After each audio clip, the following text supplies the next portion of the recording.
Bismillahirrahmanirrahim. Alhamdulillahirabbil alamin wassalatu wassalamu ala asyrafil anbiya'i wal mursalin wa ala alihi washabbihi ajma'in. Assalamualaikum warahmatullahi wabarakatuh. Salam sejahtera dan salam berpaduan. Saya Fatimah Atirah sebagai moderator anda pada hari ini. Dan ahli panel dan sidang hadirin yang dirahmati Allah sekalian. Segala pujian-pujian kehadrat Allah Subhanahu Wa Taala kerana dengan limpah kurnia dan izinnya dapat kita bersama-sama dalam forum perdana pada pagi yang indah dan ceria ini. Hadirin yang dihormati sekalian, sebelum saya memperkenalkan ahli panel kita yang cantik bergaya pada hari ini, izinkan saya untuk mengupas terlebih dahulu tajuk forum kita pada hari ini. Tajuk forum kita berkisar tentang pengaruh kefahaman materialisme dalam kalangan masyarakat Malaysia dan kesannya terhadap kehidupan. Masyarakat Malaysia kini menjadi semakin kebendaan ataupun materialistik. Dan seseorang itu biasanya akan dinilai melalui kereta apa yang dipakai, jenama baju apa yang dipakai, rumah mana yang didiami dan sebagainya. Dan budaya bermewah-mewah ini amat digemari seperti berbelanja di tempat-tempat yang eksklusif dan mempamerkan kad kredit di sana sini. Apa yang jelas kejayaan seseorang itu banyak diukur dari aspek kebendaan. Dia akan dipandang hebat dan dihormati hanya kerana kemewahannya. Dan tidak kira bagaimana dan apa cara dia mendapat kekayaannya adalah tidak penting. Apa yang penting adalah mempunyai kehidupan yang selesa agar dapat ditunjukkan kepada orang sekeliling. Dan perkembangan teknologi maju yang sejajar dengan peredaran zaman moden ini merupakan penyebab berlakunya materialisme dalam kalangan masyarakat majmuk. Hal ini dikatakan sedemikian kerana teknologi yang pesat telah mempengaruhi masyarakat untuk memiliki peralatan canggih seperti telefon bimbit yang moden, laptop, jam pintar dan juga sebagainya. Jadi bahagiakah kehidupan yang sanggup berhutang semata-mata untuk mendapat penghargaan manusia? Dan baiklah sidang hadirin sekalian, sebelum kita menelusuri lebih mendalam topik perbincangan kita pada hari ini, boleh kiranya jika saya memperkenalkan ketiga-tiga ahli panel kita pada hari ini. Dan panel pertama kita iaitu Dr. Aisyah Yusrina. Selamat datang Doktor, apa khabar? Alhamdulillah, saya sihat. Terima kasih kerana menjemput saya, Puan Moderator. Baiklah, terima kasih. Terus yang saya memperkenalkan ahli panel kedua kita iaitu Prof. Dr. Nur Fatihah binti Abdul Razif. Selamat datang Prof. Prof sihat? Alhamdulillah sihat. Pertama sekali terima kasih kerana menjemput saya untuk menjadi salah seorang ahli panel di majlis ilmu ini. InsyaAllah semoga kita akan mendapat banyak manfaat dari apa yang bakal kita bincangkan berkenaan dengan topik kita yang agak menarik hari ini. Terima kasih saudari moderator. Baiklah, dan tak lain tak bukannya sedang hadirin ahli panel ketiga kita iaitu Dr. Nur. Apa khabar Doktor? Khabar baik, Alhamdulillah. Terima kasih kepada moderator kita, Saudari Fatin atas jemputan untuk majlis ini. Sebelum saya menyimpang dengan lebih jauh lagi, soalan saya kepada panel pertama kita iaitu Dr. Aisyah Yusrina. Kalau boleh Doktor terangkan kepada kami apakah yang sebenarnya konsep ataupun maksud materialisme itu sendiri. Okey, terima kasih kepada saudari moderator kita pada hari ini. Okey, baiklah.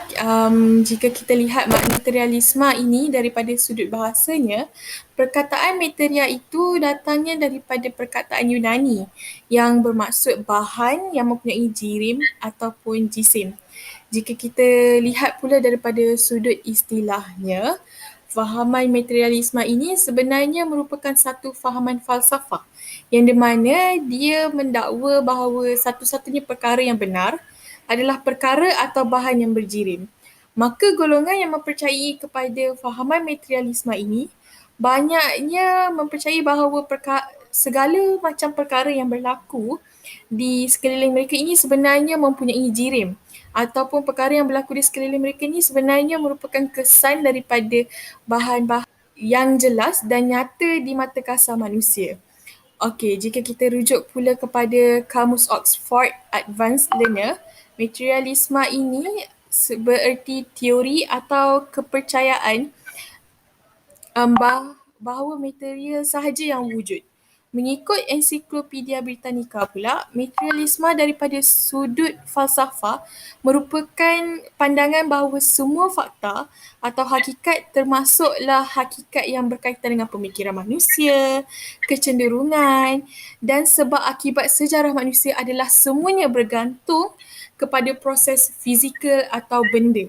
Jika kita simpulkan, maksud materialisme ini merupakan satu fahaman falsafah yang bergantung kepada perkara-perkara yang mempunyai jirim dan jisim yang kita hanya boleh lihat secara jelas, secara mutlak dengan mata kasar kita. Untuk pengetahuan semua juga, fahaman materialisme ini juga sebenarnya menolak secara keras-kerasan tentang kewujudan alam gaib dan mana-mana makhluk yang tidak boleh dilihat secara jelas oleh mata kasar. Mereka ini tidak mempercayai kepada alam gaib, kepada jin, syaitan, malaikat. Segala makhluk ini mereka tidak dipercayai. Maka dengan itu sajalah konsep materialisme daripada saya. Baiklah, terima kasih kepada panel pertama kita atas lontaran konsep yang utuh lagi berisi sebentar tadi. Dan sebentar tadi panel pertama kita ada menyatakan bahawa materialisme ini merupakan satu fahaman falsafah yang bergantung kepada perkara yang mempunyai jirim dan jisim yang kita hanya boleh lihat secara jelas dengan mata kasar kita. Justru saya ingin menanyakan persoalan seterusnya kepada ahli panel kita yang kedua. Siapakah sebenarnya pengasas materialisme dan bagaimana sebenarnya boleh tercetus? Silakan, Prof. Terima kasih kepada saudari moderator dan Dr. Yusrina atas penerangan sebentar tadi. Berbalik kepada siapakah pengasas pada fahaman materialisme ini, boleh dikatakan bahawa permulaan bagi perkembangan materialisme ini dapat dilihat dari segi falsafah kerana ianya telah lama wujud pada era zaman Yunani lagi. Mengikut ahli falsafah Yunani, orang pertama yang mengembangkan ideologi materialisme ini ialah Democritus dari Abdera yang telah hidup sekitar tahun 460 sebelum Masihi hingga 360 sebelum Masihi. Beliau telah dianggap sebagai bapa materialisme oleh William A. Shakin. Walau bagaimanapun, mengikut pengkaji falsafah, kebanyakan ahli falsafah Yunani sebelum Socrates, Plato dan Aristotle adalah terdiri daripada mereka yang mengamalkan sifat-sifat materialisme di dalam diri mereka. Bahawa sesuatu benda itu mestilah sejenis daripada hakikat benda yang telah berlaku itu sendiri. Oleh yang demikian, point moderator, ianya hanya material yang terdapat dalam alam ini semata-mata. Seterusnya, fahaman materialisme moden telah dikembangkan dan kemudiannya telah diperkenalkan oleh Thomas Aquinas pada kurun ke-16 Masihi. Fahaman materialisme moden ini yang diamitinya telah praktikal dan menolak ideologi dan ahli-ahli falsafah yang hebat seperti ini yang mereka sendiri telah mengkonsep materialisme di dalam kehidupan mereka.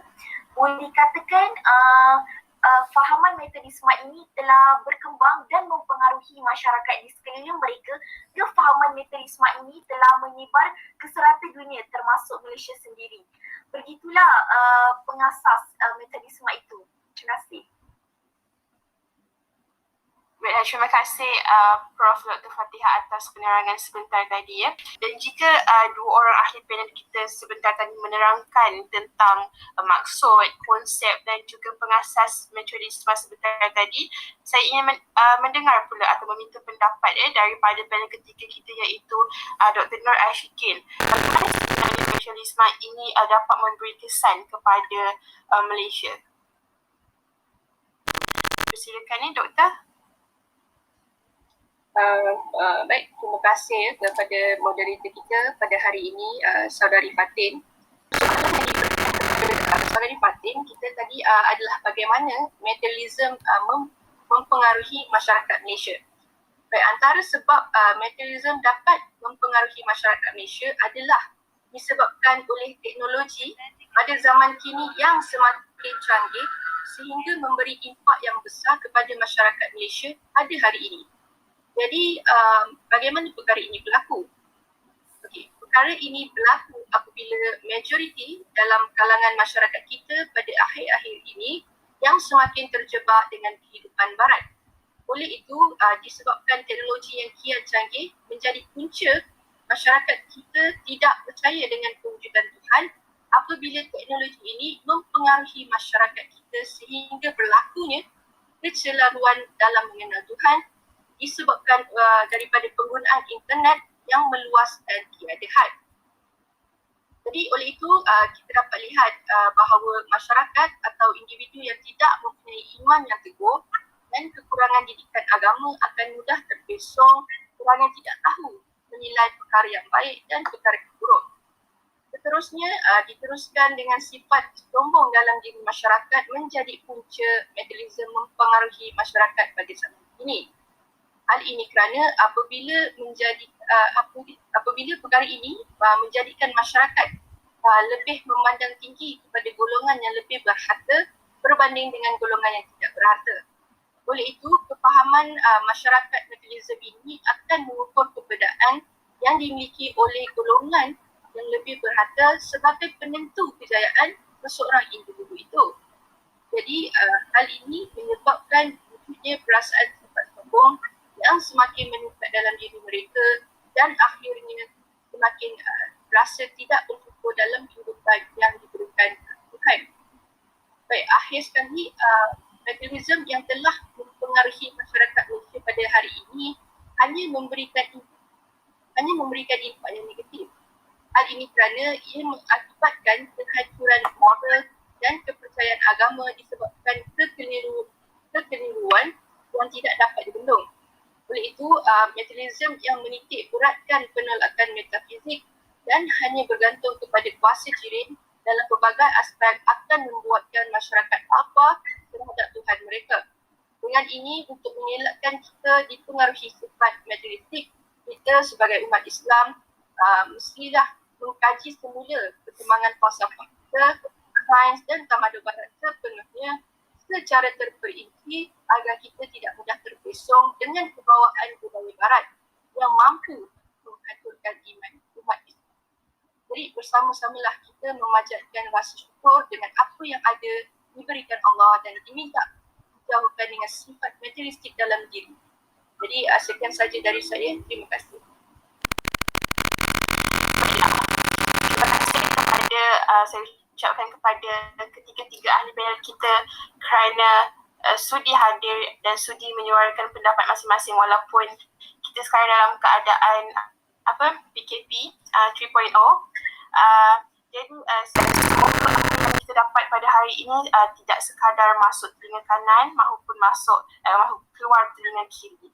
Dan nampaknya masa amat mencuburi kita. Mungkin ahli panel kita lepas ni nak menyiapkan makan ke apa untuk minum petang untuk suami dan anak-anak. Dan sebelum berakhir, kita sama-sama penonton semua mungkin menepuk tangan untuk diri sendiri kerana berjaya dan tekun mendengar perbincangan kita pada hari ini ya. Dan mungkin sebarang soalan yang ingin diajukan, mungkin selepas ini kita boleh membuat sesi Q&A dan sebagainya. Jadi kesimpulannya, sebagai orang Islam, kita seharusnya menjadikan Al-Quran sebagai panduan dalam kehidupan seharian. Dan di dalamnya banyak menyentuh tentang adab dan tuntutan untuk berakhlak, mulia, baik terhadap sesama manusia ataupun terhadap Allah SWT sendiri. Dan sebelum saya akhiri sesi forum perdana kita pada hari ini, terimalah serangkap pagi indah daripada saya. Tuailah pagi antara masak, esok jangan layu-layuan. Intailah kami antara nampak, esok jangan rindu-rinduan. Dan salam hormat, ceria-ceria selalu, akhir kalam. Orang putih, orang Pakistan, terima kasih, syukran jazilan. Wabillahi taufiq wal hidayah. Assalamualaikum warahmatullahi wabarakatuh.